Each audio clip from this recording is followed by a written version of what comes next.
প্রিয় দর্শক বন্ধু, নিচে একটি সমীকরণ দেওয়া আছে।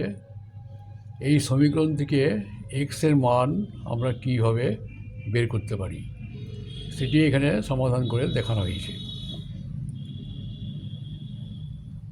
এখন এটি সমাধান করতে হলে এটিকে আমাদের এইরকম ফর্মে আনতে হবে। a two the power a is equal two b to the power b, অর্থাৎ বেস এবং পাওয়ার যদি সমান হয় উভয় পক্ষে, এখানেও পাওয়ার এবং বেস এবং পাওয়ার সমান, এখানেও বেস এবং পাওয়ার সমান, তখন কি হয় না a is equal two b হয়। অবভিয়াসলি এখানে a and b not equal to 0। ওকে, এখন আমরা এই ইকুয়েশনটিকে এরকম ফর্মে নিয়ে আসব। তার জন্যে আমরা কী করব, এখানে আরেকটি ইংলিশের নিয়ম আছে, a two the power m plus n is equal two a two the power m into a two the power n। এই নিয়ম অনুসারে এটি হবে কি 9 to the power x into 9 to the power 81 x to the power x। এখন আমরা ওই পক্ষে 9 টু দি পাওয়ার x ভাগ করব।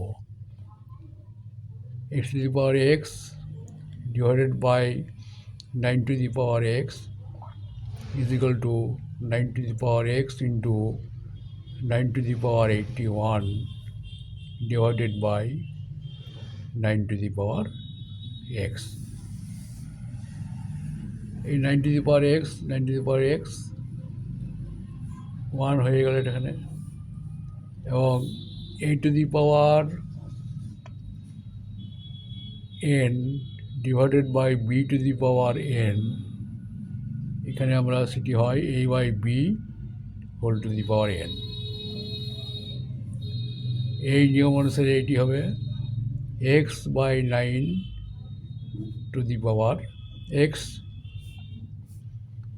ইজ ইকাল টু এখানে 9 টু দি পাওয়ার 81।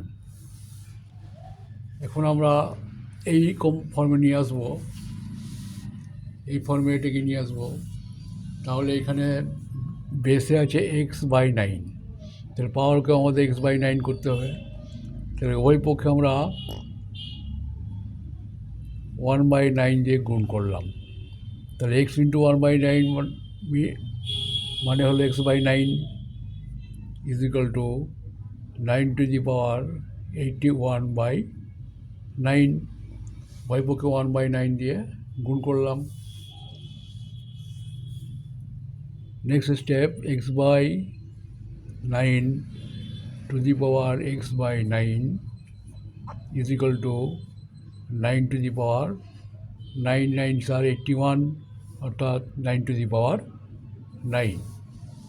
এখানে বেস এবং পাওয়ার সমান, এখানেও বেস এবং পাওয়ার সমান, অতএব এই নিয়ম